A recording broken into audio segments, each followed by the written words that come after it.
Assalamualaikum warahmatullahi wabarakatuh. Perkenalkan, nama saya Nur Syafika, NIM 09105803220054, kelas F, Prodi Ilmu Pemerintahan. Di video kali ini, saya akan menjelaskan sedikit tentang lingkungan internal suatu wilayah yang mencakup 3 aspek utama. Adapun lingkungan internal tersebut, yang pertama, kondisi geografis.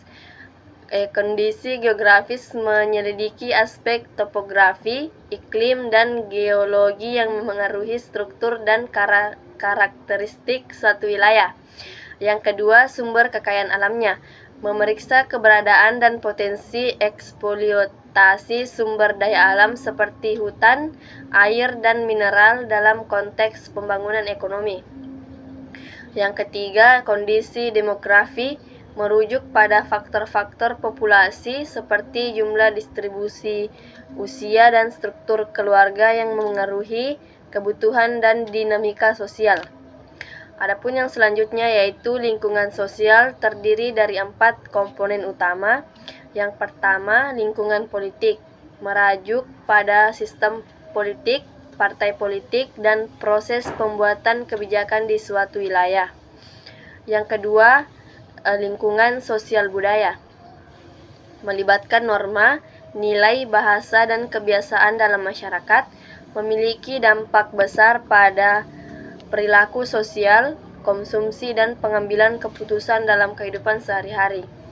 Yang ketiga, lingkungan Hankam, merupakan singkatan dari Pertahanan dan Keamanan Nasional, melibatkan aspek-aspek pertahanan, keamanan, stabilitas nasional, termasuk kebijakan pertahanan, strategi keamanan, dan penanganan situasi krisis. Yang keempat, lingkungan hukum, merujuk pada sistem hukum dan peraturan yang berlaku pada suatu wilayah, menetapkan kerangka kerja untuk tata kelola, perlindungan HAM, dan penegakan hukum memengaruhi aktivitas ekonomi dan sosial. Dalam konteks lingkungan ekonomi domestik, hukum memainkan peran penting terutama terkait dengan sumber daya ekonomi seperti migas, non-migas, dan pajak.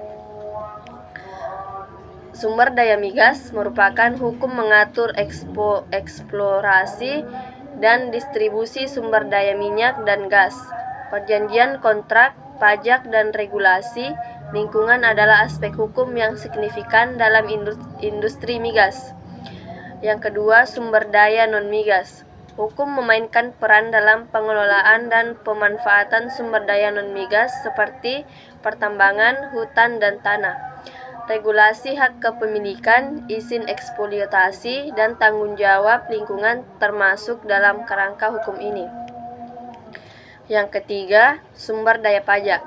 Hukum pajak menetapkan aturan terkait pengumpulan dan pengeluaran pajak. Kebijakan pajak dapat memengaruhi alokasi sumber daya dan memberikan pendapatan bagi pemerintah untuk mendukung program